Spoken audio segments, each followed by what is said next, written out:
जय श्री कृष्णा, राधे राधे। आज हम सुनाने जा रहे हैं दशा माता की 9वीं कहानी। जो भी कुछ भूल चूक हो तो प्लीज़ क्षमा करिए। तो शुरू करते हैं। दो बहुएं थी, एक सास की दो बहुएं थी।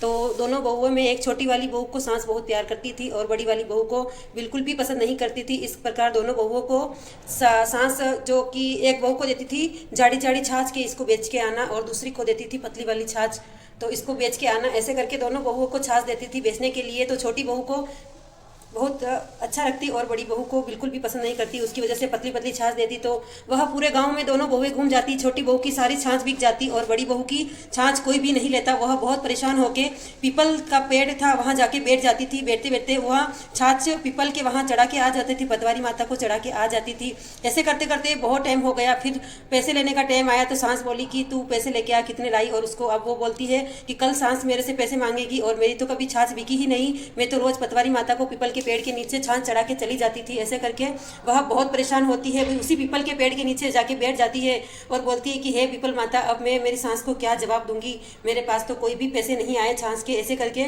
फिर सुबह होती है तब सांस बोलती है कि चलो दोनों पैसे ले आओ। तो छोटी वाली बहू जल्दी से पैसे लेके आती थी क्योंकि उसकी जाड़ी छाछ सब खरीद लेते थे, तुरंत पैसे आ जाते थे। लेकिन बड़ी बहू की छाछ कोई नहीं खरीदता था। इस वजह से फिर बड़ी वाली बहू को बोलती है, फिर पतवारी माता बोलते हैं कि बेटा तू यहाँ से कंकर भर के ले जा जोली में और अपनी सांस को दे देना। तो वह बोलती है कि ठीक है माँ। फिर वह वहाँ से पतवारी भर के और वहाँ सांस के यहाँ जाती है। तो ऐसे करके फिर वो बोलती है कि तू पैसे लाई। तो बोलती है कि यह है जोली में। तो ये तो जोली को उगाड़ के देखती है तो सारे हीरे मोती हो जाते हैं। ऐसे करके सांस बोलती है कि तू कहाँ से चोरी करके लाई है, इतना सारा सोना कहाँ से लाई है। तो बहू बोलती है कि आप मुझे पतली पतली छाछ देते थे, उसकी वजह से मेरी छाछ कोई नहीं खरीदता था और मैं पतवारी माता को चढ़ा के आ जाती थी। तो फिर वह ये पतवारी माता ने मुझे बोला कि यह भर के ले जा वहाँ से पतवारी की कंकर जो मैं भर के लाई थी। और ये पता नहीं दशा माता का आशीर्वाद है, इसकी वजह से ये सारा सोना बन गया है।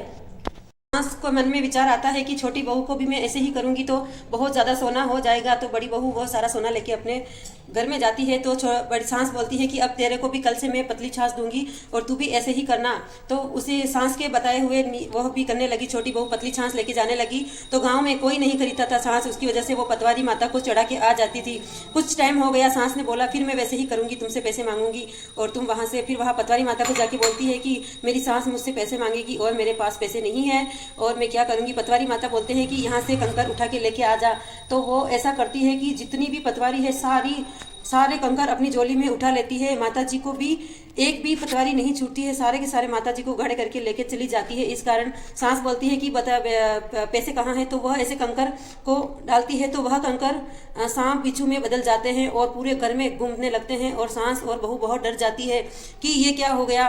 फिर वह बोलती है कि वहाँ जाके प्रार्थना कर कि इन सांप बिच्छू को भगवान वापस ले ले, हमने ऐसा क्या किया है। वहाँ जाती है और बहुत परेशान होती है, रोती है कि हे माता ये आपका चमत्कार है जो आप इनको वापस ले लो। तो फिर पतवारी माता बोलती है कि तुमने जो बड़ी बहू के साथ भेदभाव किया है वह एक जैसा होना चाहिए। जिसका जितना सोना छोटी बहू के पास है उतना इसको मिलना चाहिए, जितना घर में आधा हक है उतना बड़ी बहू को भी मिलना चाहिए, तभी ये रचना जो मैं समेट लूंगी। तो सांस गालियां देती जाती है और बड़ी बहू को आधा गहने और आधा जमीन जायदाद देती है। इस कारण पतवारी माता फिर उनके सारे सांप बिच्छू चले जाते हैं। तो इस कथा से क्या सीख मिलती है आप सभी समझ ही गए होंगे। जय माँ दशा माता। अगर कोई भूल चूक हुई हो तो मुझे माफ़ करिए।